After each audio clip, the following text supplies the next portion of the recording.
Welcome back. On this week's edition of Weatherwise, Jackson explains what many of us have seen over the last couple of days, and that's radiational cooling. Here's Weatherwise. Meteorologist Jackson Chastain here with the latest edition of Weatherwise. Today we're going to kind of go back to the basics here, but it's going to be interesting. I'll make it interesting. It's interesting because we're going to talk about radiational cooling.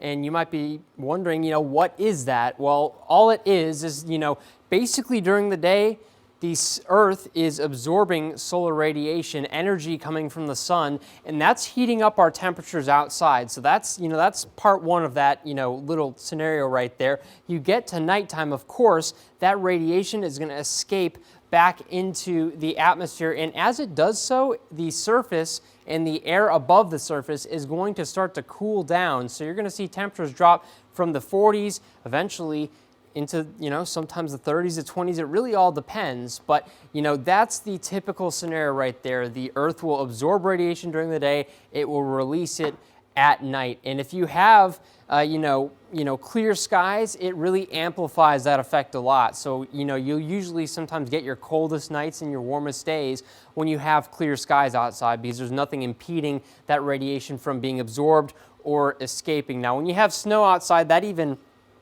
further intensifies that cooling effect because you have even more radiation escaping out of that snow-covered surface, and so you'll cool down generally a lot more as well. Now, this is where things can get a little bit different. There's multiple scenarios that typically occur because the weather is varying all the time and there's not, constant conditions everywhere. So, sometimes we have clouds, sometimes we have clear skies, sometimes there's a little bit of a wind out there. Well, I can tell you, when you have clouds outside, what's going to happen is that radiation that's escaping out of the surface, well, it's going to run into that cloud and it's going to bounce back down towards that surface, get reabsorbed by the surface of the Earth, and as a result, you don't really see a whole lot of cooling on those cloudy nights. Now, vice versa during the day, radiation hitting that cloud is going to bounce back into space, and so you don't get a lot of warming during the daytime. Now, the ideal condition, that's in the middle right there. Clear skies, light winds, that radiation can shoot back up to space and you can cool down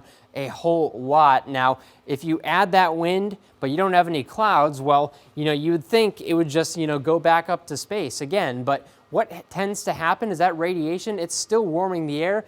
It's going to mix in with the air further up, and so it's not really escaping, it's just warming the air above you. So another way that radiation just doesn't quite escape, if you have a wind, it mixes into the air and it stays with us throughout the night. But that's all I have for the latest edition of Weatherwise.